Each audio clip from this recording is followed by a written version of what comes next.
Et bien aujourd'hui on se trouve pour une vidéo qui va vous expliquer toutes les applications que j'ai utilisées moi pendant mon voyage en Asie en fait. Donc il y a 3 applications, il y a des applications pour tout ce qui est déplacement, transport, une application pour gérer son argent et une application pour tout ce qui est itinéraire, carte et map. Donc tout d'abord on va commencer par celle que j'utilise le plus en fait. Elle s'appelle Grab, c'est dans tous les pays d'Asie il me semble, il y a Grab en fait, c'est les taxis, c'est l'application de transport. Elle est gratuite comme toutes les applications de cette vidéo sont gratuites. Vous pouvez voir juste ici je afficherai. Vous pourrez par exemple faire les transports.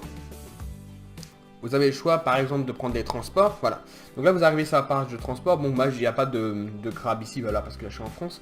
Mais du coup en fait vous avez la possibilité de rentrer l'endroit où vous êtes actuellement et l'endroit où vous voulez aller. Donc dès que vous avez fait ça, vous rentrez de ça et vous aurez le prix et vous allez juste appuyer sur commander et votre taxi sera commandé. En fait c'est un peu comme Uber, l'application Uber en France. Et là en fait c'est juste en Asie, il y a moto, taxi, c'est tout ce qu'il y a en Asie. Moi je vous encourage surtout à prendre les motos si vous n'avez pas peur de faire du scooter et de la moto. C'est plus rapide et moins cher de prendre la moto par exemple qu'une voiture. Donc voilà, donc ça c'était vraiment pour la grosse application de transport en Asie, Grab. Dès que vous commandez plusieurs taxis, au bout d'un moment vous avez beaucoup de points. Et en fait avec ces points vous pouvez les utiliser pour avoir des réductions dans les restaurants. Donc c'est vraiment une grosse application que je vous conseille. Je vous mettrai dans la description si vous avez vraiment besoin de ça. Donc voilà pour les transports en Asie. Thaïlande je sais que ça existe, Grab. Philippines je sais que ça existe. Malaisie j'y étais pas encore malheureusement, mais je pense qu'il y a aussi Grab. En gros toute l'Asie à part je crois le Japon. C'est l'application pour tout ce qui est itinéraire, map, Google Maps. Ça s'appelle Google Maps, c'est Google qui l'ont fait. C'est vraiment top, vous avez vraiment tout. Vous avez aussi même des restaurants. Voilà, par exemple, vous voyez les restaurants du quartier, restaurants italiens, restauration en terrasse. Il y a aussi des photos que les gens postent. C'est vraiment très complet. Vous avez aussi la possibilité de télécharger les cartes hors ligne.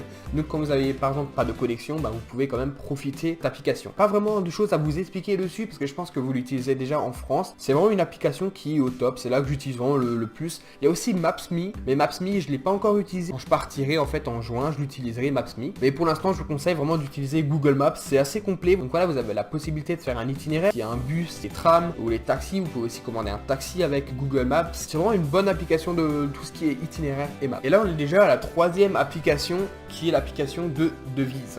C'est XE Currency, ça s'appelle. D'ailleurs, à toutes les applications en description de cette vidéo, allez checker ça. Et là, du coup, vous voyez que vous avez vraiment toutes les devises. Et en fait, vous avez l'euro. Par exemple, maintenant, vous voulez voir combien ça fait 100 € en baht.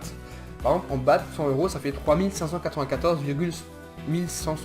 Tout ce que j'avais à vous dire sur les applications indispensables en Asie. J'espère que la vidéo vous a plu. N'hésitez vraiment pas à vous abonner à ma mail-list qui est en description. Il y aura beaucoup de mails très prochainement. Déjà, il y aura une grosse réduction sur la prochaine formation que je sortirai. N'hésitez vraiment pas à vous abonner à cette mail-list. Ça me ferait super plaisir de vous avoir parmi nous. Et surtout, mettez-moi un petit pouce bleu. Ça permet aussi à la vidéo de faire un meilleur référencement sur YouTube ainsi que l'abonnement. L'abonnement, c'est gratuit. Donc, vous avez juste à cliquer sur le bouton abonner. C'est super intéressant d'activer surtout la cloche parce que là, on est en train en fait de faire un défi de 30 jours, une vidéo. Donc, si vous voulez vraiment pas louper une vidéo, prends les notifications et au moins tu seras alerté dès que ça sort. Donc du coup on se retrouve dans la vidéo de demain. Allez, ciao!